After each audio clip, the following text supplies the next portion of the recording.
నిర్గమాకాండము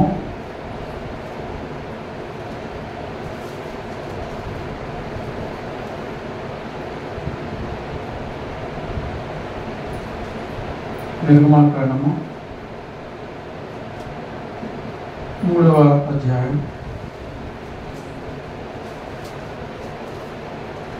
నిర్గమాకాండము 3వ అధ్యాయం 6 నుంచి చదువుతున్నాం. మరియు ఆయన, నేను నీ తండ్రి దేవుడను, అబ్రహాము దేవుడను, ఇసాకు దేవుడను, యాకోబు దేవుడనని చెప్పగా మోషే తన ముఖమును కప్పుకొని దేవుడి వైపు చూడగలిచెను. మరి యెహోవా ఇట్లనెను, నేను ఐగుప్తులో ఉన్న నా ప్రజల బాధను నిశ్చయముగా చూచితిని. పనుల్లో తమ్మును కష్టపెట్టు వారిని బట్టి వారు పెట్టిన మొరను పెట్టి వారి దుఃఖమును నాకు తెలిసే ఉన్నవి. కాబట్టి ఐగుప్తుల చేతిలో నుండి వారిని విడిపించుటకును ఆ దేశం నుండి విశాలమైన మంచి దేశం నాకు అనగా కనానీయులకు, హిత్తీయులకు, అమోరీయులకు, పెరిజ్జీయులకు, హివీయులకు, యెబూసీయులకు నివాస స్థానమై వాళ్ళు తెరులు ప్రవహించు దేశములకు వారిని నడిపించుటకును దిగివచ్చి ఉన్నాను. ఇశ్రాయేలు మొర నిజముగా నా యొద్దకు చేరినది. ఐగుప్తీయులు వారిని పెట్టుచున్న హింస చూచితిని. కాగా రమ్ము, నిన్ను ఫరో యొద్దకు పంపెదను. ఇశ్రాయేలు నా ప్రజలను నీ ఐగుప్తులో నుండి తోడుకొని పోవాలని దేవుని ఆత్మ సహాయం కోసం చిన్న ప్రార్థన చేద్దాం. సర్వోన్నతుడా, సర్వశక్తిమంతుడా, జీవం కలిగినటువంటి మా యేసయ్య, నీకు వందనాలు, స్తుతులు, స్తోత్రాలు. ఇంతవరకు నాయన మమ్మల్ని సజీవులుగా ఉంచి ఈ దినమును అనుగ్రహించి ఈ దినములో ప్రత్యేకముగా నీ పాద సన్నిధిలో చేరి నిన్ను కీర్తించుటకు నీ కృప చూపించా. ఈ దినములు లోకమంతటా పండుగ దినముగా, వేడుక దినముగా జరిగించుకుంటుండగా మా భారతదేశమునకు ఆయా బ్రిటిష్ వారి నుంచి, వారి దాసత్వము నుంచి విడుదల కలిగించి ఈ దినమున స్వాతంత్ర్యమును ఆయన నువ్వు అనుగ్రహించిన దినమని లోకమంతటా, దేశమంతటా గొప్ప వేడుక, ఎంతో ఆనందం, సంతోషం ఆయా ప్రజలు పడుతుండగా వారితో కలిసి ఈ దేశ ప్రజలమైన మేము నీ పాద సన్నిధిలో చేరి నువ్వు చేసిన మేలును బట్టి నీ ఘననామమును నాయన మహిమపరుస్తూ ఉండగా నువ్వు చేసినటువంటి గొప్ప కార్యములను అయా మేము జ్ఞాపకం చేసుకొని నీ సన్నిధిలో గడిపే భాగ్యాన్ని మాకు అందించావు. ఈ దినం నిన్ను కీర్తించడంలో నీ కృప చూపించావు. మెట్టుకు తండ్రి, నీ మాటలనైనా నేరుగా నీవే మాకు అందించి నీ సహాయం దయచేయండి. అయా, నిలబడి నేను అయోగ్యుడను, మంటి పురుగును, నోటి మాన్యము లేని వాడను ఒప్పుకుంటా ఉన్నా. నన్ను మరుగుపరిచి నీవే మాతో మాట్లాడిసిన ప్రతి మాటలు నీవే అందించి నీ కృప, నీ సహాయం దయచేయమని, నీ సహాయం దయచేయమని, మహిమ, ఘనత, ప్రభావం మీరే ఆరోపించుకున్నాను. మా రక్షకుడును ప్రాణప్రియుడైన యేసుక్రీస్తు వారి పరిశుద్ధ నామమున ప్రార్థించి అడిగి వేడుకుంటున్నాం తండ్రి. ఆమేన్. చేరి వచ్చిన ప్రతి ఒక్కరికి ప్రభు నామమున వందనాలు తెలియపరుస్తూ ఉన్నాం. ఈ దినము ప్రత్యేకముగా లోకమంతటా, దేశమంతటా వేడుక చేసుకుంటా ఉన్నారు, పండుగ చేసుకుంటా ఉన్నారు. తెలిసిన వారికి ఎంతో సంతోషకరమైనటువంటి దినం. దేనికి సంతోషం? బ్రిటిష్ వారి పరిపాలన నుండి ఈ భారతదేశమునకు విడుదల కలగడం ఎంతో సంతోషకరం. చట్టిబిడ్డలను అడిగితే వాళ్ళు ఏం చెబుతారు? ఇదేమో జెండా పండుగ అంటారు. జెండా పండుగ రోజున ఏం దొరుకుతాయి వాళ్ళకి? చాక్లెట్లు, బిస్కెట్లు రోజు తిన్నా సరే ఈ దినాన వాళ్ళు అవే తింటారు, కొత్త ఏమి తినరు. కానీ కానీ వారికి ఎంతో ఆనందం. స్కూళ్ళు ఉండవు, అందరు వెళ్తారు, స్కూల్కి వెళ్ళి ఏం చేస్తారు, జెండా ఎగరేసి స్వాతంత్రం గురించి కొన్ని మాటలు ఉపదేశిస్తే, ఉపాధ్యాయులైనా లేక విద్యార్థులైనా ఎవరైనా ఉపదేశిస్తే ఆ మాటలు ఆలకిస్తారు. వాళ్ళ యొక్క దృష్టి దేని మీద ఉండేది? పిల్లల దృష్టి ఎక్కువగా ఆ చెప్పే మాటల మీద ఉండదు. కానీ ఎప్పుడు జెండా ఎగరేస్తారా, జై హింద్ అందామా, తర్వాత అది అయిపోయిన తర్వాత ఏం జరుగుతుంది, వాళ్ళకి ఏదైనా పోటీలు పెట్టుంటే స్కూల్లో వాటికి గిఫ్ట్స్ వస్తాయి, వాటి వైపు చూస్తారు. తర్వాత బిస్కెట్లు, చాక్లెట్లు ఏదన్నా తినేవి దొరికితే వాటిని తీసుకొని వచ్చేటప్పుడు ఎలా వస్తారంటే ఎంతో సంతోషంతో, ఎంతో ఆనందంతో వాళ్ళు వస్తారు. కానీ వాళ్ళు నిజంగా వారి జీవితానికి ఆ అనుభవం లేదు. ఏ అనుభవం లేదు? అసలు స్వాతంత్రం అంటే ఏమిటి, అసలు ఏం జరిగింది, ఆ స్వాతంత్రం, ఆ దాసత్వం అంటే ఏంటి, ఆ బానిసలుగా ఉన్నప్పుడు పోరాడిన ఆ యోధులు, పోరాట యోధులు, సమర యోధులు, వారి జీవిత అనుభవాలు, వాళ్ళు పొందిన గాయాలు, వాళ్ళు పొందిన చిత్రహింసలు. ఏమండి, ఎంతోమంది బుల్లెట్లతో కాల్చివేయబడ్డారు తెలుసా, ఎంతోమంది కత్తులతో నరికివేయబడ్డారు. దేనికోసం? స్వాతంత్రం కోసం. ఎంతోమంది అంగహీనులయ్యారు. అంగహీనులు అంటే కాళ్ళు చేతులు కోల్పోయిన వారు ఎంతోమంది ఉన్నారు. ఎంతోమంది ఆకలి దప్పుడుతో ఇబ్బంది పడ్డారు. ఆ రోజుల్లో సరైనటువంటి ఆకలి లేదు, సరైనటువంటి తిండి లేదు, ఆకలితో అలమటించారు. వారి ధ్యేయం, వారి యొక్క గురి, వారి యొక్క ధ్యాస, వారి యొక్క ఆశ, వారి యొక్క కోరిక ఏమిటంటే ఒకటి, మేము ఈ దాసత్వంలో నుండి విడుదల పొందాలి, మాకు మేముగా ఈ దేశాన్ని ఏం చేసుకోవాలా, పరిపాలన చేసుకోవాలి. మాకు మేముగా, ఒకళ్ళ కింద కాదు, ఒకళ్ళు అధికారం కింద మేము బానిసలుగా కాదు, కానీ మా భారతదేశం, మా ప్రజలమైన మేము మా పరిపాలన మేమే జరిగించాలి. అయితే బ్రిటిష్ వారి యొక్క కార్యాలు క్రూరంగా ఉన్నా వాళ్ళు చేసిన మేళ్ళు ఉన్నాయి. కానీ వాళ్ళు చేసిన ఆ కఠినమైనటువంటి ఆ బానిసత్వపు ఉచ్చుల్లో, ఆ సంఖ్యలలో ఎంతోమంది పోరాడే యోధులు వారి ప్రాణాలు సైతము లెక్క చేయకుండా తెగించారు. ఇప్పుడు కొంతమంది ఇప్పుడు చెబితే ఏమనుకుంటారంటే, ఇక్కడ విన్నా లేకపోతే కొంతమందికి అసలుకి ఈ దినం గురించి అవసరమే లేదు, ఈ దినం గురించి వాళ్ళకి అవసరం లేదు. ఎందుకంటే ఈ లోకంలో బతకడానికి ఏం కావాలి? తిండి కావాలి, నీళ్లు కావాలి, ఈరోజు ఏం ఖర్చులు కావాలి, వీటి విషయమే ఉంటారు. కానీ అసలు ఈ దినం ఏమిటి, ఏం జరిగింది, ఏంటంటే జెండా పండుగ లేక స్వాతంత్రం వచ్చింది, ఇవి ఆలోచన చేస్తారు అంతే. కానీ ఆ కాలంలో అంటే స్వతంత్రము రావడానికి ఆనాడు స్వాతంత్ర యోధులు, ఆ సమర యోధులు పోరాడినటువంటి ఆ దినములలో దేశము ఏ పరిస్థితుల్లో ఉన్నది, ఎలాంటి క్లిష్టమైన పరిస్థితుల్లో ఉన్నది,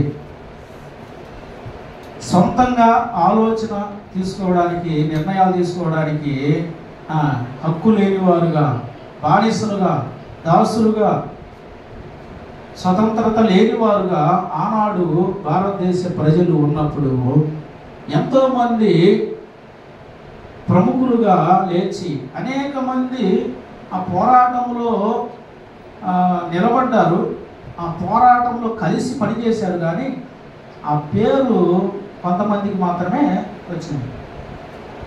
అనేక మంది పోరాడారు, కానీ ఆ పోరాటంలో ఎవరికి పేరు వచ్చింది? కొంతమందికి పేరు వచ్చింది. కొంతమంది మెయిన్ మొదటిగా గాంధీ అని చెబుతారు, తర్వాత అల్లూరి సీతారామరాజు అని చెబుతారు, సుభాష్ చంద్రబోస్ అని చెబుతారు, భగత్ సింగ్ అని చెబుతారు. ఇంకా ఎంతోమంది పేరు పొందిన వారు వారి ప్రాణాలను కోల్పోయారు. పేరు పొందని ప్రాణాలు ఎన్నో రాలిపోయినాయి. వారందరి ప్రాణ దానం, వారందరి ప్రాణ ఫలితమే స్వాతంత్ర్యము కలుగుటకు కారణమైంది. వాళ్ళందరూ ప్రాణం పెట్టారు. బ్రిటిష్ వారు ఈ దినాన వాళ్ళు ఈ దేశాన్ని విడిచి మీకు మీరుగా పరిపాలించుకోమని వారు ఈ దేశాన్ని విడిచి వెళ్ళిపోయారు. అప్పుడు స్వతంత్రం కలిగింది. ఎప్పుడు ఆ బానిసత్వము జరిగించినటువంటి అధికారులు లేక బ్రిటిష్ వారు వెళ్ళినప్పుడు ఏమైంది? మనకు స్వతంత్ర దినం వచ్చింది. మనకు మనముగా పరిపాలించుకోగలిగినటువంటి శక్తి లేక అధికారము వచ్చింది. అయితే ఇప్పుడు మనం చదువుకున్నటువంటి భాగంలో, పరిశుద్ధమైన గ్రంథములో మనం చదువుకున్నాం, ఐగుప్తు అనేటటువంటి దేశంలో ఇజ్రాయేలు వారు బానిసలుగా ఉన్నారు. ఆ బానిసత్వంలో ఉన్నటువంటి ఇజ్రాయేల్ ప్రజలను దేవుడు ఏం చేశాడు? విడిపించుటకు ఒక వ్యక్తిని పంపించాడు. ఎవరిని? మోషేని.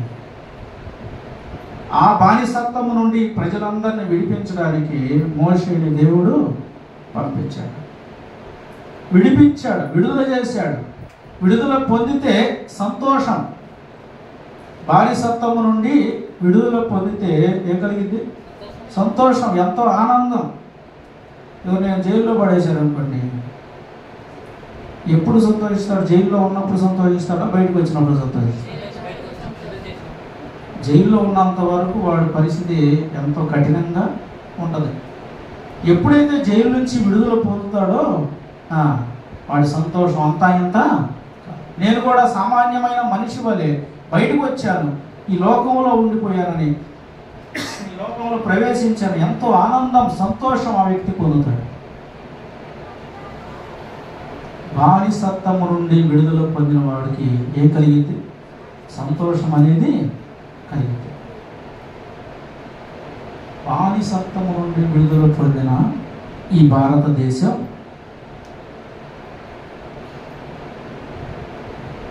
మనుషులను ఎలాగూ చూస్తుందనేది ప్రాముఖ్యమైనది. దేశం మారాలంటే ఏం మారాలి? దేశం మారాలంటే ఏం మారాలంటే ప్రజలు, మనుషులమైన దేశంలో ఉన్న ప్రజలమైన మనమే మారాలి.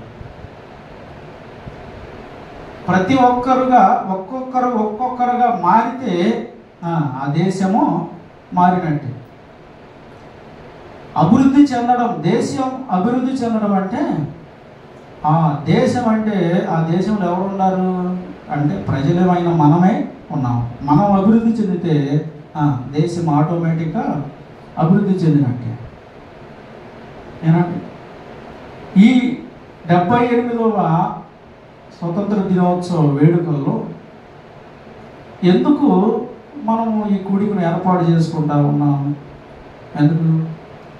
ఏమో వాళ్ళందరూ జెండా కట్టుకుని చూసాం కాబట్టి మనం కూడా కూర్చొని ఏదో 4 మాటలు వెళ్దామని వచ్చారా? దేనికి? మనం ఎక్కడున్నాం? ఏ దేశంలో ఉన్నాం? భారతదేశంలో మనము ఉన్నాం. మనందరం ఎవరు? భారతీయులు. భారతదేశంలో జన్మించిన వారం, భారతదేశంలో జీవిస్తున్న వారం మనందరం ఎవరు? భారతీయులు. భారతదేశమునకు కలిగిన స్వాతంత్ర్యము మనందరం కూడా పుణికిపుచ్చుకున్న వారము. ఆ స్వాతంత్రపు అనుభవంలో ఆ బానిసత్వపు కట్ల నుండి తెంపబడిన వారములుగా మనం కూడా ఉన్నాము. దేశం మారాలన్నా, దేశం అభివృద్ధి చెందాలన్నా ఆ దేశంలో ఉన్న మనము ముందు మారాలి. దేశంలో ఉన్న ప్రజలమైన మనము అభివృద్ధి చెందితే దేశము ఖచ్చితంగా అభివృద్ధి చెందుతుంది. కానీ ఈనాడు పరిస్థితులు అలాగున్నాయా? దేశము ఏ రీతిగా ఉన్నది? దేశము సమకాలీనమైనటువంటి పరిస్థితుల్లో ఉన్నదా? ఆనందకరమైనటువంటి పరిస్థితుల్లో ఉన్నదా? స్వతంత్రము పొందాం, స్వతంత్రంగా జీవిస్తా ఉన్నాం అనే స్థితిలో ఉన్నదా అంటే అది ప్రశ్నగానే ఉన్నది. స్వాతంత్ర్యం అంటే తనకు తానుగా బ్రతకడం, తనకు తానుగా తన జీవితం మీద అధికారము పొందడం. ఈనాడు లోకము లేక దేశంలో పరిస్థితులు ఎంతో భయంకరంగా ఉన్నాయి.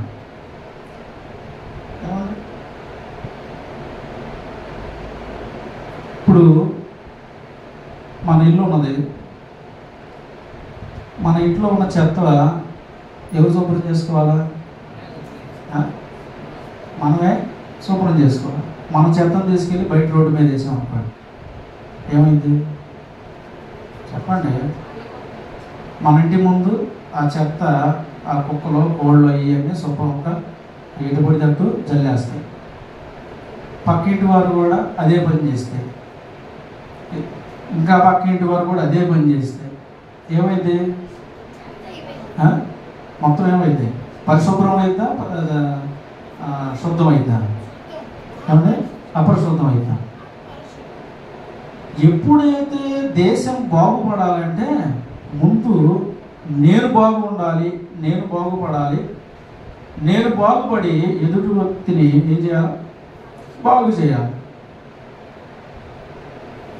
నేను బాగుండాలి, అలాగే నేను ఎలాగ బాగున్నానో ఎదుటి వ్యక్తి కూడా అలాగే బాగుండాలి. ఈ ప్రాసెస్లో ఎవరైతే ఆలోచన చేస్తారో, ఎవరైతే మనుషులు లేక ఏ దేశం అయితే ఆలోచన చేసిందో ఆ దేశము ఎంతో అభివృద్ధి చెందుతుంది. అన్నిటికంటే ప్రాముఖ్యమైనది మనం ఎలా ఉంటా ఉన్నామో ఇతరులు కూడా అలాగే ఉండాలని మనం కోరుకునే వారంగా ఉండాలి. నిర్గమాకాండం చూడండి, నిర్గమాకాండము 23వ అధ్యాయం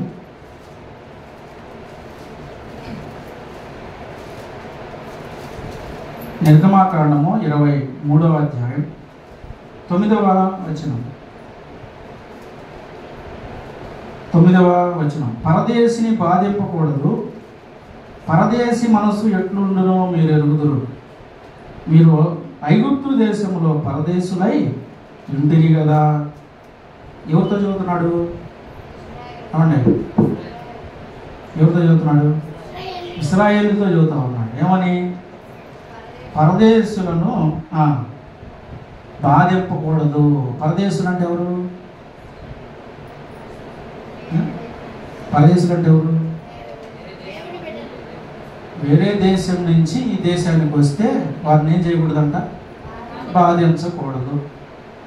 ఎందుకు బాధించకూడదంటే మీరు కూడా ఒక దినాన అంతకుముందు ఏమై ఉన్నారు? బానిసలుగా, పరదేశులుగా ఒక దేశంలో ఉన్నప్పుడు మీరు ఎంత ఇబ్బంది పడ్డారో, ఎంత ఏడ్చారో, ఎంత దుఃఖపడ్డారో ఒకసారి మీరు జ్ఞాపకం చేసుకో. పరదేశులను బాధించకూడదు. ఏమన్నాడు? పరదేశి మనసు ఎట్లుండునో మీరు ఎరుగుదురు. చూడండి, పరదేశీ మనసు. నిజంగా ఇజ్రాయేల్ ప్రజలు ఎంత కఠినమైన బానిసలుగా ఆనాడు ఐగుప్తులో ఉన్నారో ఒకసారి దేవుడు వారిని జ్ఞాపకం చేసుకోమంటా ఉన్నాడు. చూడండి, లేవి కాండంలో కూడా ఒక మాట చూద్దాం. లేవి కాండము 19వ అధ్యాయం. లేవి కాండము 19వ అధ్యాయం 34వ వచనం.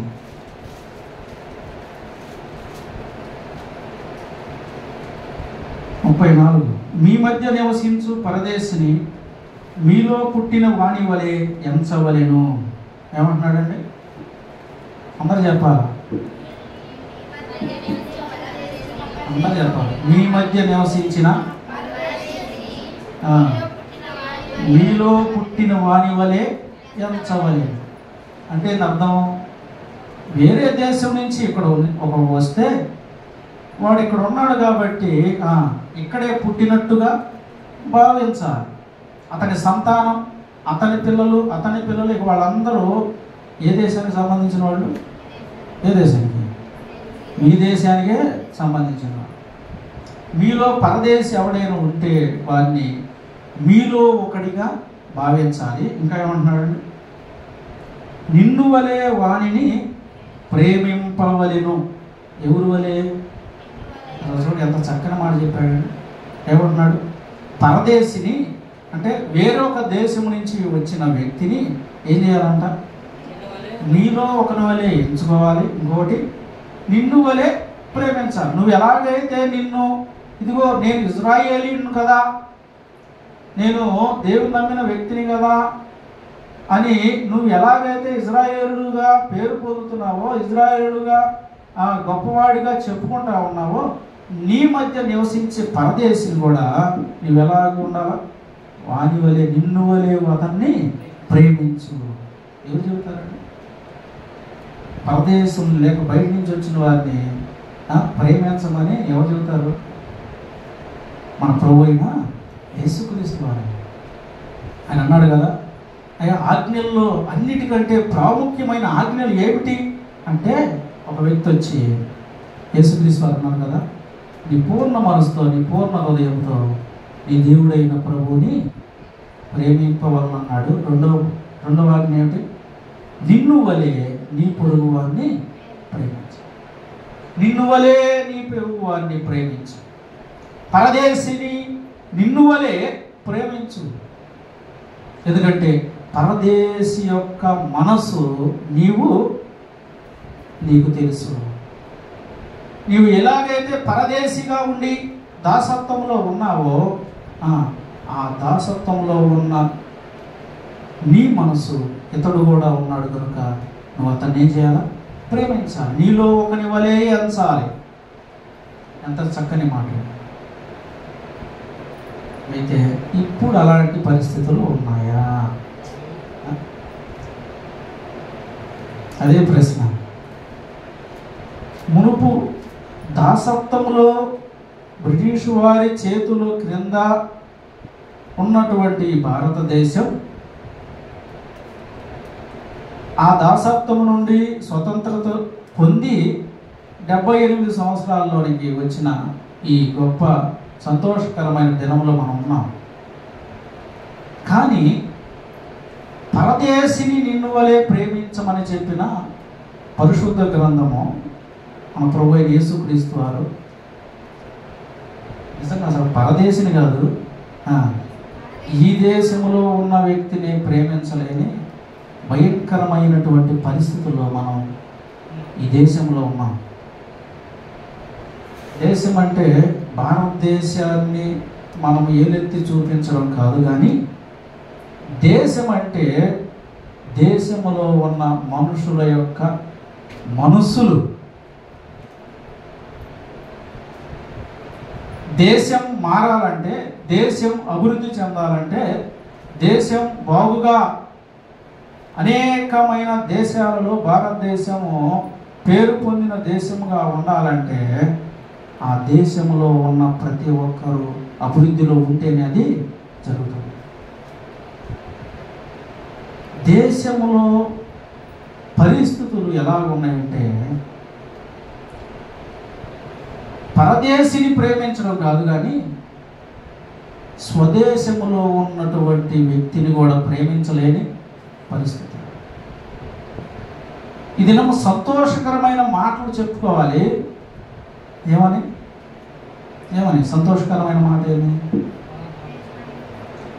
ఇది నమ్మ స్వతంత్రం వచ్చింది, జెండా పండుగ, వేడుక, ఎంతో ఆనందం, సంతోషం, ఆహా అని చెప్పుకోవాలి. కానీ ఇదంతా కనబడుతుంది, కానీ కనబడకుండా దేశంలో పరిస్థితులు ఎంత భయంకరంగా ఉన్నాయో మనం తెలుసుకోవాలి. నిన్ను వలె పరదేశిని ప్రేమించమని చెప్పినటువంటి దేవుడు మాట ఎలా ఉన్నదో స్వదేశీని కూడా ఎంతో ఘోరంగా చంపివేస్తున్నటువంటి ఈ దేశంలో మనం ఉన్నామంటే కొంత బాధపడాలి. అని ఈ దేశాన్ని మనం అనట్లేదు, కానీ దేశంలో ఉన్నటువంటి మనుషుల యొక్క హృదయాలు ఎంత తీవ్రంగా మారిపోయి ఉన్నాయో మనం ఆలోచించాలి. నడి రోడ్డు మీద ఒక వ్యక్తిని నరుకుతున్నారు అన్నమాట. నడి రోడ్డు మీద మనుషులందరూ చూస్తూ ఉండగా కత్తులు తీసుకొని నరుకుతూ ఉంటే ఒక్కళ్ళు కూడా నోరుపు మెదపట్లేదంటే నిజంగా బానిసత్వంలో ఉన్నారా లేక స్వతంత్రంలో ఉన్నారా? ఆలోచన చేయాలి. బ్రిటిష్ వారి నుంచి స్వతంత్రము పొంది స్వతంత్రులము అని చెప్పుకోవడం, ఆనందించడము సంతోషకరమే అయినా సరే భారతదేశము ప్రజలకు స్వతంత్రత లేదు. చెప్పండి, ఏం లేదు?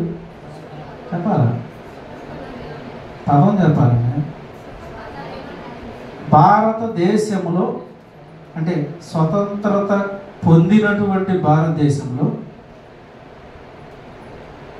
భారతదేశ ప్రజలకు స్వతంత్రము లేదు.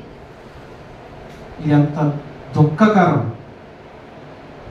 ఇదెంత భయంకరం. నడి రోడ్డు మీద మనుషులను చంపుతామంటే స్వేచ్ఛగా అధికారులు కూడా చూస్తూ ఉంటే ఇంకెక్కడ స్వతంత్రం?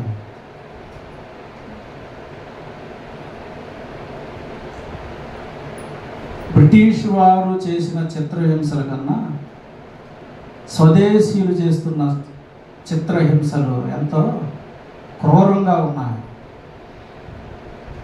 రాష్ట్రాలుగా యుద్ధాలతో ఒకరినొకరు చంపుకుంటూ ఉంటే నోరు మెదపని అధికారులు ఈనాడు అధికారులు పరిపాలనలో ఈ దేశ ప్రజలు ఉన్నారు.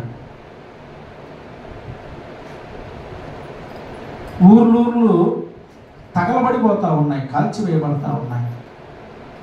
ఎంతోమంది మృతదేహాలు రోడ్ల మీదకి పడవేసిన స్థితిలో ఉన్నాయి.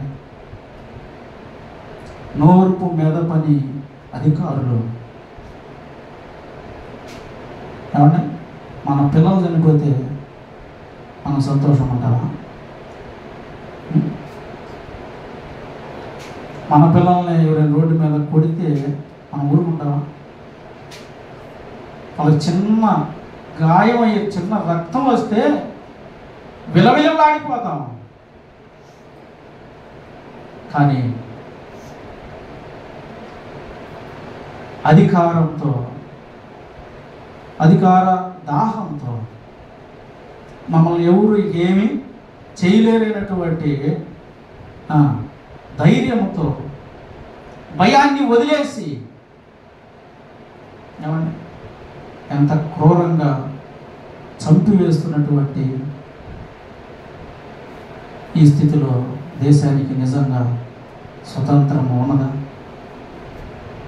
బ్రిటిష్ వారి నుంచి స్వతంత్రం వచ్చింది, కానీ భారతదేశానికి భారతదేశంలో ఉన్నటువంటి భారతీయులకు ఇంకా స్వతంత్రత రాలేదు.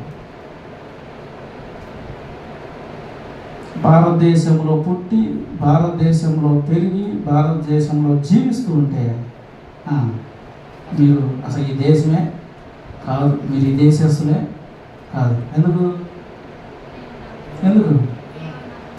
పరాయి దేశం మతాన్ని నమ్మావు? ఏ దేశం మతం? ఏమండి, ఆయన అందరికీ ప్రభు, ఆయనే దేవుడని, ఆయనే రక్షకుడని, ఆయా దేశాలలో పేరు పొందినవాడుగా ఆయా దేశాల్లో నమ్మబడుతూ మనుషులందరి కొరకు ఆయన చేసినటువంటి బలియాగం ఈ లోకంలో ఎవరు ఇవ్వనటువంటి సృష్టి రహస్యం. ఈ దేశంలో ఎవరు ఇవ్వలేనటువంటి సృష్టి రహస్యం ఎక్కడ ఇవ్వబడింది? పరిశుద్ధ గ్రంథంలో ఇవ్వబడింది. ఎక్కడ ఇవ్వనటువంటి మానవ రూపకల్పన, మానవ యొక్క స్థితిగతులు, మొదటి పురుషుడైనటువంటి మొదటి మనుషుడైనటువంటి ఆదాము మొదలుకొని మానవ జాతి యొక్క వృత్తాంతం, మానవ జాతి యొక్క విస్తరింపబడడం, అభివృద్ధి, ఇవన్నీ కూడా పరిశుద్ధ గ్రంథములో పునాది నుండి దేవుడు రాయించి ఉంచాడు. మానవ కోటికి ఇదే విధి అని ఆయన సెలవిస్తూ ఉన్నాడు. పరిశుద్ధ గ్రంథం ఈ లోకములో జవాబులు లేని ప్రశ్నలకు, లేక జవాబు చెప్పలేనటువంటి ప్రశ్నలకు పరిశుద్ధ గ్రంథము జవాబుగా మారుతూ ఉంది. దేని వలన రక్షణ కలుగుతుంది మానవ జాతికి అంటే ఆయన అంటూ ఉన్నాడు, ఆయన రక్తము ద్వారానే రక్షణ కలుగుతుంది. దేవుడు పాపులను రక్షించాలి, కానీ పాపాన్ని ఏం చేయాలి? శిక్షించాలి. పాపాన్ని శిక్షించకపోతే దేవుడు కాడు. ఏమండి చెప్పండి, మీకు అర్థమవుతుందా? పాపాన్ని శిక్షించకపోతే దేవుడు కాడు. ఎందుకంటే పాపాన్ని ఆయన కూడా ఏం చేసినట్టు? ఒప్పుకున్నట్టు. ఆయన శిక్షించలేదంటే ఏం చేసినట్టు? పాపాన్ని ఒప్పుకున్నట్టు. కానీ ఆయన పాపాన్ని శిక్షించాడా? శిక్షించలేదా? పాపమునకు శిక్ష ఆయనే భరించాడంట. శిక్ష అనుభవించాడు ఆయనే, కానీ పాపిని శిక్షించకూడదు. శిక్ష ఆయన అనుభవించాలి, పాపిని ఆయన ఏం చేశాడు? రక్షించాడు. ఎంత గొప్ప రహస్యం! ఎక్కడా లేని మనుషులకు రక్షణ ఎలాగూ కలుగుతుంది, ఎలాగూ కలిగిద్దని మనుషులందరూ ఎతికితే ఎక్కడ దొరికిందంటే మానవ కోటికి రక్షణ పరిశుద్ధమైన గ్రంథంలో నుండే. ఆయనే పాపమునకు శిక్షగా ఆయనే భరించాడు. పాపి అయిన మనిషిని రక్షించిన గొప్ప దేవుడు ఆయన ఉన్నాడు కదా. నేను పాపులనే పిలవవచ్చింది కానీ నీతిమంతులను పిలువ రాలేదు. నీతిమంతులను పిలువ రాలేదంటే ఆయన నీతిమంతుల పక్షాన లేనా అర్థం? చెప్పండి, ఆ మాటలు అర్థమైంది. పాపులను పిలువవచ్చి తిని కానీ నీతిమంతులను పిలువ రాలేదన్నాడు. ఎందుకన్నాడు? నీతిమంతుడు ఒక్కడు కూడా లేడు, కానీ ఈడేమనుకుంటాడంటే మనిషి, నేను నీతిమంతుడిని, వాడికంటే నేనే మంచోడిని, వీళ్ళకంటే నేనే మంచోడిని అనుకుంటాడు. కానీ దేవుడికి తెలుసు అందరి యొక్క మనసులు, అందరి యొక్క హృదయాలు. అందుకే దేవుడు మానవ కోటి యొక్క రక్షణను, మానవ కోటికి పొందాల్సినటువంటి శిక్షను ఆయనే భరించాడని, ఆయనే సహించడానికి లోకానికి వచ్చాడని ఆయన పరిశుద్ధ గ్రంథంలో మనతో మాట్లాడతాడు.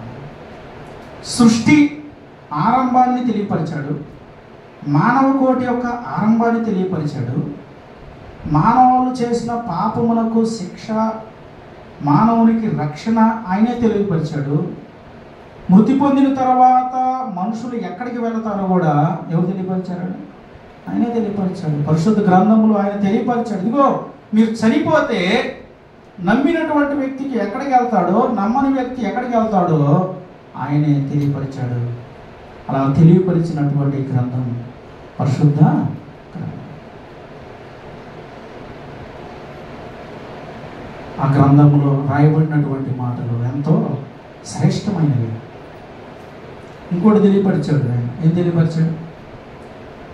మరణించిన తర్వాత ఏమైందో తెలియపరిచాడు. మరణించి ఎక్కడికి వెళ్ళాలో కూడా ఆయనే. చూడండి, సృష్టి నుంచి ఈ సృష్టి అంతమయ్యేంత వరకు కూడా, అంతమైన తర్వాత ఏం జరిగిందో పరిశుద్ధ గ్రంథంలో దేవుడు మొత్తము రాయించాడండి. అందుకే దీన్ని పరిశుద్ధ గ్రంథం అన్నారు. ఈ గ్రంథంలో ఉన్నటువంటి మాటలు ప్రతి మనుషుల్ని ఏం చేస్తాయంటే పరిశుద్ధపరుస్తాయి. పాపి అయిన మనుషుని ఏం చేస్తాయి? పరిశుద్ధపరుస్తాయి. అందుకే ఆ పరిశుద్ధపరచబడినటువంటి ఆ గ్రంథంలో, ఆ పరిశుద్ధ గ్రంథములో ఒక చక్కని మాట, నిన్ను వలె నీ పొరుగు వారిని ప్రేమించు. ఇదే కరువు అయిపోయింది. ఏది కరువు అయిపోయింది? ఇతరులను ప్రేమించడం కరువు అయిపోయింది. ఏమండి? ఈ లోకంలో ఎన్నో ద్వేషాలు, ఎన్నో కక్షలు, కులానికి మతానికి, ఏమండి, కులాలకు కక్షలు, మతాలకు కక్షలు. మేము గొప్ప అంటే మేమే గొప్ప, మా కులం గొప్పదంటే మా కులమే గొప్ప, మా మతం గొప్పదంటే మా మతమే గొప్ప. కానీ బైబిలు దానికి విరుద్ధం. తన్ను తాను తగ్గించుకునేవాడు హెచ్చించబడును, తన్ను తాను హెచ్చించుకునేవాడు తగ్గించబడును చెప్పిన గొప్ప సూత్రము పరిశుద్ధ గ్రంథంలో. ఈ లోకములో, ఈ లోకానికి విరుద్ధం. నువ్వు హెచ్చించబడాలంటే నువ్వేం చేయబడాలి? ముందు తగ్గించుకోవాలి. ఈనాడు తగ్గింపు లేదు. మేమే గొప్ప. ఎవరు గొప్ప? మా కులమే గొప్ప. మా కులం చూడు ఎంతమంది ఉన్నాము. ఏమండి? ఒక్కొక్క ఏరియాల్లో, ఒక్కొక్క ఊరిలో ఒక్కొక్క కులం, ఆ కుల సంఖ్యను బట్టి, వాళ్ళ ఉన్న బలగాన్ని బట్టి ఈనాడు దేశంలో అధికారులు మాటలు వింటూ ఉన్నారండి. ఈ ఏరియాలో ఈ కులం ఎక్కువ అంటే ఆ ఏరియాలో ఎవరు చెప్పిన మాట వింటారు అధికారులు? ఎవరైతే అధికంగా ఉన్నారో వాళ్ళు చెప్పిన మాటే లోకంలో నడుస్తావు, దేశంలో నడుస్తూ ఉంది. ఇది నిజమైన స్వాతంత్రమా?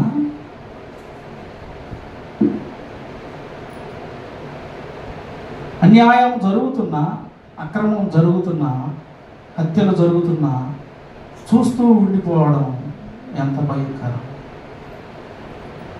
మౌనంగా ఉండిపోవడం ఎంత భయంకరం. ఎంత క్రూరాతి క్రూరంగా మనుషులను చంపివేస్తా ఉన్నారు. వారు జరిగిస్తున్నటువంటి అత్యాచారాలు రాబోయే తరంపై ప్రభావం చూపిస్తూ ఉన్నాయి. కులభావంతో, మతభావంతో జరిగిస్తున్నటువంటి ఈ కక్షలు రాబోయే తరం భయంకరమైనటువంటి పరిస్థితుల్లోనికి వెళ్ళడానికి దారి తీస్తూ ఉన్నాయి. ఈనాడు చూస్తూ ఉన్నాం, మనుషుల మధ్య ప్రేమ చల్లారిపోతూ ఉన్నది.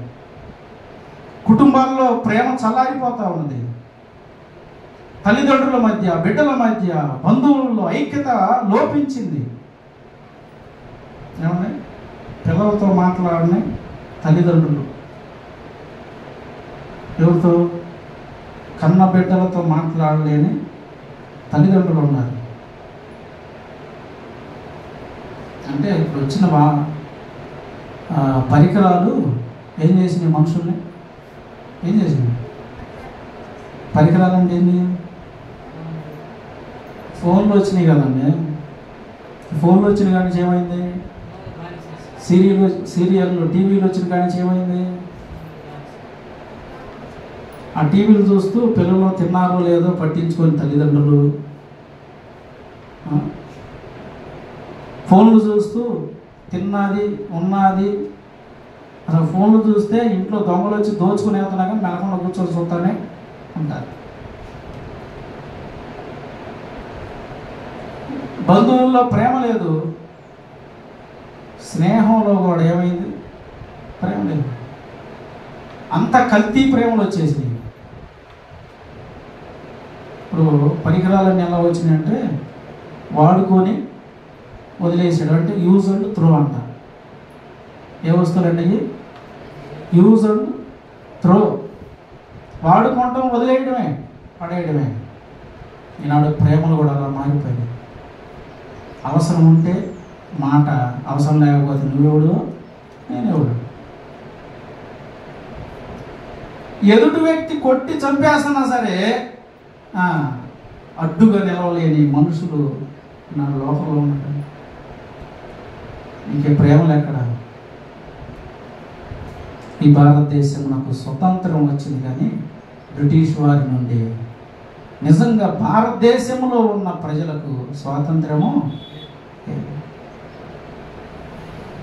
అందునిమిత్తమై దేవుని పిల్లలమైనటువంటి మనము, మునుపు పాపమనే దాసత్వములో ఉన్న మనము, మునుపు పాపము ద్వారా వచ్చు మరణానికి దాసులుగా ఉన్నటువంటి ఆ దాస గృహంలో నుండి లోకరక్షకుడైనటువంటి యేసుక్రీస్తు వారు ఈ లోకానికి వచ్చి ఆ కలువరి శిలువలో తన ప్రాణమును పెట్టి తన రక్తమును చిందించి మనుషులందరి దోష శిక్షను ఆయనే భరించి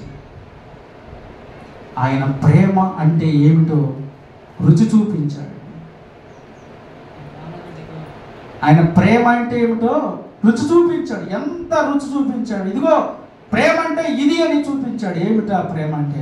ఇదిగో నీ కోసము నా ప్రాణమును పెడతా ఉన్నా, ఇదిగో నీ కోసము ఈ కొరడా దెబ్బలు తింటా ఉన్నా, నీ కోసము ఈ శిక్ష, నీ కోసము ఈ రక్తము చిందిస్తూ ఉన్నా, చూడు ఈ గాయాలు నీ కోసమే, ఈ నా శరీరంపై పడుతున్న దెబ్బలన్నీ ఎవరి కోసం? నీ కోసం. ఆయన దెబ్బలు కొట్టేవాడు కాదు,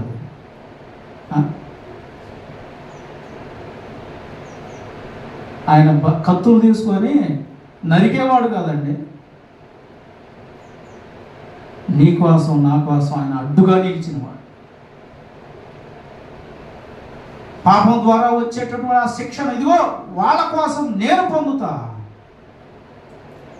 వాళ్ళ కోసం నేను అనుభవిస్తా అని చెప్పినటువంటి గొప్ప దేవుడు.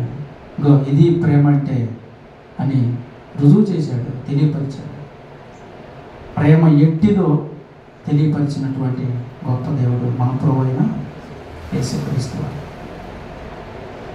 పాపులమైన మన కోసము ప్రాణం పెట్టినటువంటి ఆ గొప్ప దేవుడు మన ప్రభువైన యేసుక్రీస్తు వారు.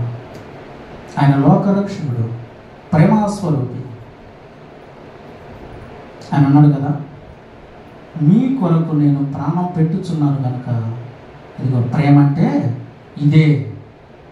ప్రేమ అంటే ఏంది? ప్రేమ అంటే ఏంటంటే ఏమండి? ప్రేమ అంటే ప్రేమ ఉంటే ఏమంటారు? ఈ లోకంలో స్త్రీ పురుషులు చెప్పుకుంటారు ఏమని? ప్రేమికులు చెప్పుకుంటారండి. ఏమని చెప్పుకుంటారు? నీకోసం నేను ఏదైనా చేస్తా, కావాలంటే ప్రాణమైనా ఇస్తానని చెప్పి తీసుకొని వెళ్ళి ప్రాణం తీసిన వాళ్ళు ఎంతోమంది? డబ్బు బంగారం తెచ్చినాక నీకోసం ప్రాణం ఇస్తానని చెప్పి ఆ డబ్బు కోసం, ఆ బంగారం కోసం ప్రాణం తీసినటువంటి ప్రేమికులు ఎంతోమంది. ఈ ప్రేమికుడు అలాంటి వాడు కాదు. మన ప్రభువైన యేసుక్రీస్తు వారు ఈ ప్రేమికుడు అలాంటి వాడు కాదు. ప్రాణం తీసిన ప్రేమికుడు కాదు, కానీ అందరి కొరకు విమోచన క్రయధనముగా తన ప్రాణం పెట్టిన గొప్ప ప్రేమికుడు అండి మన ప్రభువైన యేసుక్రీస్తు. ఆయన అడిగితే ఆయన అంటాడు కదా, నీకంటే నాకంటే నువ్వే నాకు ఇష్టం, అందుకే నీకోసం నేను ప్రాణం పెట్టాను అని చెప్పగలిగినటువంటి ఏకైక దేవుడు ఆయనే మన ప్రభువైన యేసుక్రీస్తు వారు. ఆయన చెప్పినటువంటి మాట, ఆయన పరిశుద్ధ గ్రంథములో ఆయన చెప్పినటువంటి మాట, నిన్ను వలె నీ పొరుగువాన్ని ప్రేమించాలి, నిన్ను వలె నీ పరదేశిని ప్రేమించాలి. ఆయన ప్రేమించమని చెప్పిన దేవుడే. కానీ ఈ లోకంలో ప్రేమలు కరువైపోయాయి. కుటుంబాల్లో ప్రేమలు లేవు, రక్త సంబంధంలో ప్రేమలు లేవు, మనుషుల్లో ప్రేమ చల్లారిపోయింది. ఇక ఎక్కువ ఏం ప్రేమిస్తున్నారంటే వేటిని ప్రేమిస్తున్నారు? యంత్రాలను ప్రేమిస్తున్నారు. టీవీ చూసేటప్పుడు ఆడవాళ్ళు టీవీ కట్టేస్తే ఏం చేస్తారు? ఏం చేస్తారో కూడా వాళ్ళకే తెలియదు. ఏదైనా చేయడానికి, ఏదైనా అంటానికి సిద్ధం ఉంటారు. ఫోన్ చూసేటప్పుడు పిల్లలు ఫోన్ లాక్కుంటే ఇక వాళ్ళు ఎంత ఏడుస్తారో, ఎప్పుడు మళ్ళీ ఏడకుండా నవ్వుతారు అంటే మళ్ళీ అది ఇస్తేనే. మారిపోయింది. అంతకుముందు ఆరు బయట మనుషులందరూ కూర్చొని ఏం చేసేవాళ్ళు? సాయంత్రానికి ఏం చేసేవాళ్ళు? ఆ బండలు అవన్నీ వేసి ఉండేవి. ఆరు బయట కూర్చొని అందరూ మాట్లాడుకుంటూ ఉండేవాళ్ళు. కానీ ఇప్పుడు అసలుకి ఒకరికొకరు మాటలే, ఒకరికొకరు పొంతనలే లేవు. నేనే బాగుపడాలి, నేనే బాగుపడాలి, నేనే బాగుపడాలి. ఒక వ్యక్తి ఎదుటి వ్యక్తి అభివృద్ధి చెందుతుంటారే, మనలో వీడు అభివృద్ధి చెందుతున్నాడులే అని వాడిని ప్రోత్సహించేవాళ్ళు లేరు, వాడు మేలు కోరుకునేవారు లేరు. అని వీడు ఎదుగుతున్నాడు, ఏదో చేస్తున్నాడు వీడు అనుకునే పరిస్థితులు ఈనాడు లోకంలో ఉన్నాయి.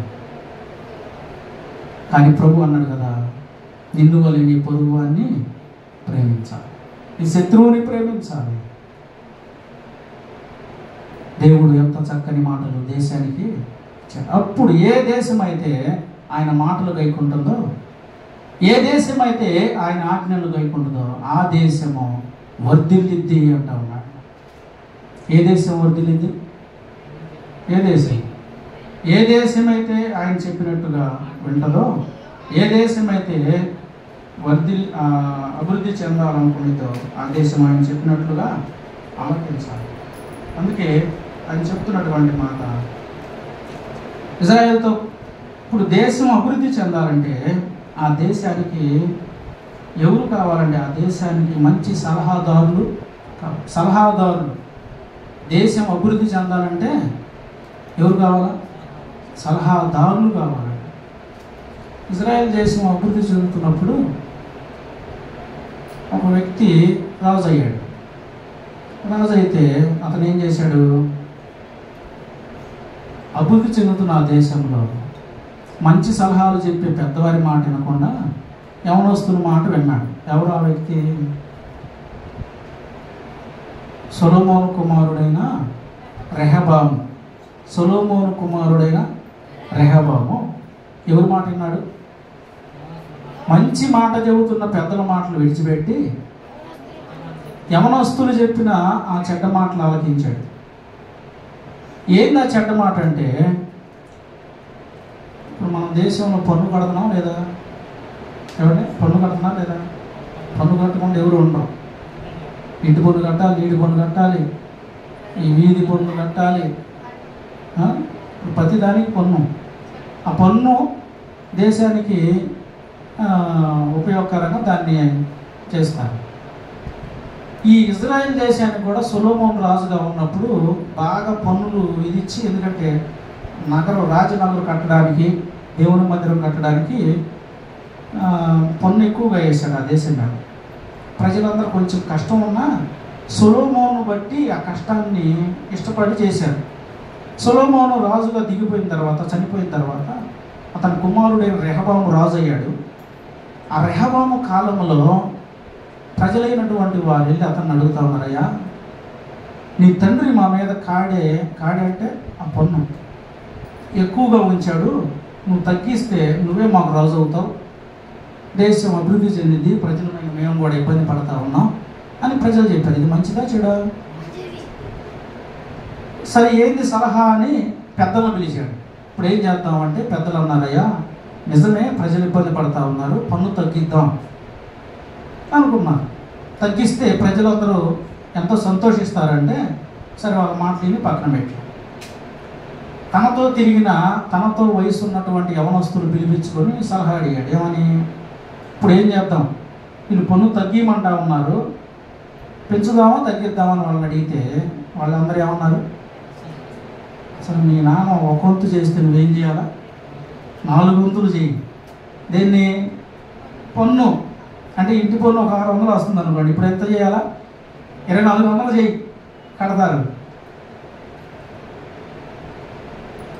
తగ్గిస్తే ప్రజలకు సంతోషం.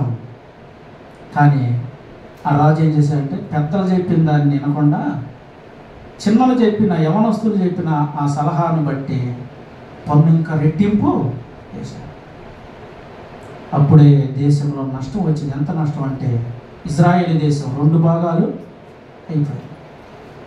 ఒక గొప్ప దేశము రెండుగా చీలిపోవడానికి, ఎంతో నష్టపోవడానికి ఒక సలహా కారణమైంది.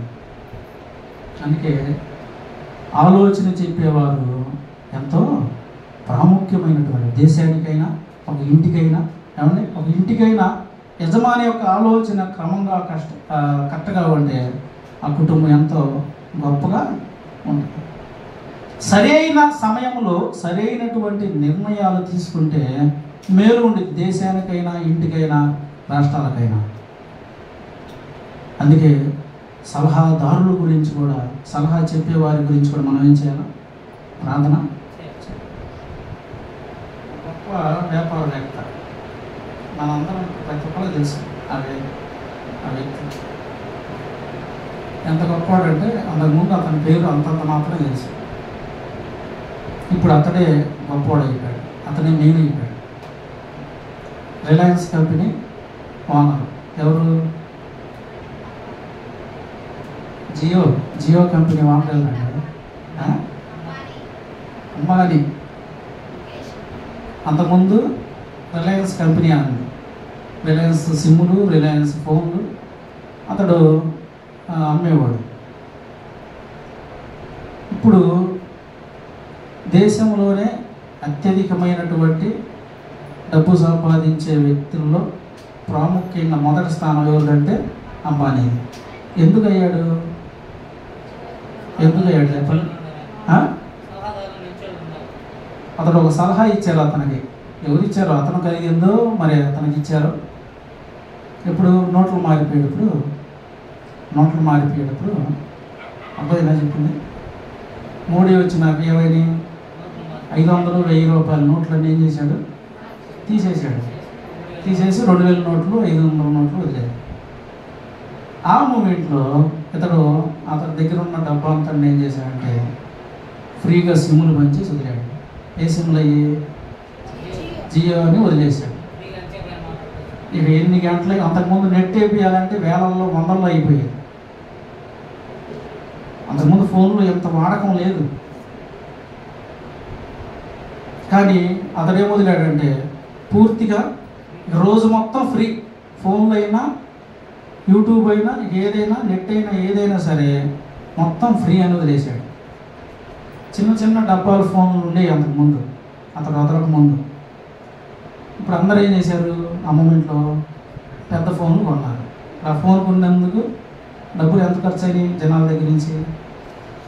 మళ్ళీ ఆ జియో సిమ్ కొని వీళ్ళందరూ వాడేసుకున్నాడు. ఫస్ట్లో ఫ్రీగా వదిలిన వ్యక్తి తర్వాత ఏం చేశాడు? చిన్నగా 100నో లేకపోతే 150 ఎంతో గుర్తులేదు అమౌంట్, ఇంత రేట్ అని పెట్టాడు చిన్నగా. అప్పుడు దాకా ఫ్రీగా వీడియోలు చూసి, ఫ్రీగా నెట్ చూసి, ఫ్రీగా ఫోన్ మాట్లాడిన మనిషి దేనికి అలవాటు పడిపోయాడు? దానికి అలవాటు పడిపోయాడు. జియో జియో జియో జియో అని దేశం మొత్తం కూడే కూర్చుంది. ఇప్పుడు ఆ జియో సిమ్లో నుంచి విడుదల పొందలేని స్థితి అయిపోయింది. ఇప్పుడు చిన్నగా రేటు పెంచి ఎంత చేశాడంటే నెలకు 300, మొన్నటిదాకా 250 అట్టా ఉన్నాను. మొన్న వాళ్ళ కొడుకు పెళ్ళికని ఏం చేశాడంటే మరలా పెంచేశాడు. వాళ్ళ కొడుకు పెళ్ళి గురించి చెబితే మనం ఇక్కడే కళ్ళు తిరిగి పడిపోతాం. ఆ ఖర్చు అదంతా చెబితే మనం ఇక్కడే పడిపోతాం. ఊహించలేనంత వేల, వందల కోట్లు, లక్షల కోట్లు సంపాదించాడు. ఒక చిన్న సలహా ఏం చేసిందంట? జీవితాన్ని మార్చేసింది. అందుకే దేశానికి మంచి సలహాదారుల కోసం మనం ఏం చేయాలి? ప్రార్థన చేయాలి. ఆలోచన చెప్పేవారు ఆలోచన జరిగిస్తారండి, అది కాదు. ఆ మంచి ఆలోచన చెప్పేవారుగా, మంచి ఆలోచన విని దేశం క్షేమాభివృద్ధి పొందేటట్లుగా మనం వారి కోసం ప్రార్థన చేయాలి. దేశం కోసం, దేశంలో ఉన్న ప్రజల రక్షణ కోసం, దేశంలో అందరూ మంచి మార్గములో, ఏమంటే ఇన్ని దోపిడీలు, చిన్నపిల్లలపై అఘాయిత్యాలు, ఎంత చిన్నపిల్లలు 2-3 సంవత్సరాల పిల్లలపై అఘాయిత్యాలండి. ఎంత భయంకరం, క్రూరమైనటువంటి మనుషుల్లోకి వచ్చేసింది. డబ్బు కోసం ప్రాణం తీసేయడం, ఏమండి భయంకరంగా లోకంలో విద్వేషాలు జరుగుతూ ఉన్నాయి, యుద్ధాలు జరుగుతూ ఉన్నాయి. ఇవన్నీ చూస్తున్నప్పుడు ఏం కనబడతా ఉందంటే దేవుడు రాకడ గుర్తులు మనకు కనబడతా ఉన్నాయి. దేవుడు చెప్పాడు కదా, రాజ్యంపై రాజ్యం లేస్తుంది, భూకంపాలు కలుగుతాయి, తెగుళ్ళు కలుగుతాయి, పెద్ద పెద్ద భవంతులు కడతాం మీరు చూస్తారు. అవన్నీ మీరు వింటున్నప్పుడు నా రాకడ త్వరగా వస్తుందని మీరు గమనించాలి అన్నాడు. ఆయన రాకడ వస్తా ఉన్నది. ఎప్పుడు వస్తాడో ఆయన మనకు తెలియదు. ఆయన వచ్చేంత వరకు మనం ఏం చేయాలి? ఆయన కొరకు కనిపెట్టుకొని లోకంలో ఆయన కోసం ఆయన నమ్మాలని ఎంతోమంది దేశంలో రాష్ట్రాల్లో నమ్మని వారి కోసం మనం ప్రార్థన చేయాలి, అధికారుల కోసం ప్రార్థన చేయాలి. ఆయన అన్నాడు, ఇది కూడా దేవుని గ్రంథంలోనే ఉన్నది, ఏమిటంటే మీరు సుఖముగా నెమ్మదిగా బ్రతకాలంటే మీరు మీకోసం ప్రార్థన చేసుకోండి అని ఉందా? ఎవరి కోసం? మీరు నెమ్మదిగా సుఖముగా బ్రతకాలంటే మీకోసం కాదు, ఫస్ట్ ఎవరి కోసం చేయాలి? రాజుల కోసం, అంటే అధికారులు, పరిపాలించే వారి కోసం, అధికారుల కోసం, మనుషులందరి కోసం, వారి తర్వాతే నీ కోసం చేసుకో. దేవుడు చెప్పిన మాట ఎవరైనా చెబుతారా? ముందు మనం భోజనాలు పెడుతుంటే ఫస్ట్ ఎవరు తింటారు చెప్పండి? ఫస్ట్ ఎవరు తింటారు? 10 మంది కూర్చున్నాం, 10 మందిలో మనం ఎవరెవరు తినాలనుకుంటాం? మనమే ముందు నాకే దక్కాలి, నాకే దొరకాలని ఒక 100 మంది ఎగబడి వెళ్తున్నారు అనుకుంటే మనం కూడా ఏం చేస్తాం? వాళ్ళలో నెట్టుకుంటూ తోసుకుంటూ ఎవరు దక్కాలి? ఫస్ట్ నాకే దక్కాలి అన్నట్టు మనం కోరుకుంటాం. కానీ దేవుడు అట్లా చెప్పట్లేదు. మీరు నెమ్మదిగా సుఖంగా ఉండాలంటే మీరు ఇతరుల కోసం ప్రార్థన చేయండి, మీ దేశం కోసం ప్రార్థన చేయండి, మీ దేశంలో పరిస్థితుల కోసం ప్రార్థన చేయండి, ఆత్మల రక్షణ కోసం మీరు ప్రార్థన చేయండి. మరలా చెబుతున్నాను, 78 సంవత్సరాల స్వాతంత్రం పొందిన భారతదేశంలో ఉన్న జనులకు స్వాతంత్రము లేదు. భారతదేశంలో ఉన్న జనులకై స్వాతంత్రము లేదు కనుక మనం ఆ స్వాతంత్రం కోసం మనం ప్రార్థన చేయాలి. విద్వేషాలు లేకుండా, కుల భావన లేకుండా, మత భావన లేకుండా, సమకాలీన అందరూ సమానమైనటువంటి తత్వం మనుషుల్లో రావాలి. నేనే గొప్ప అనే ఆలోచన మనుషుల్లో నుండి పోవాలి. అప్పుడే ఈ దేశము నిజమైన స్వాతంత్రంలోనికి వెళ్ళింది. ఆ రీతిగా మనం ప్రార్థన చేద్దాం. దేవుడు ఈ మాటలు దీవించి ఆశీర్వదించుకుంటారు.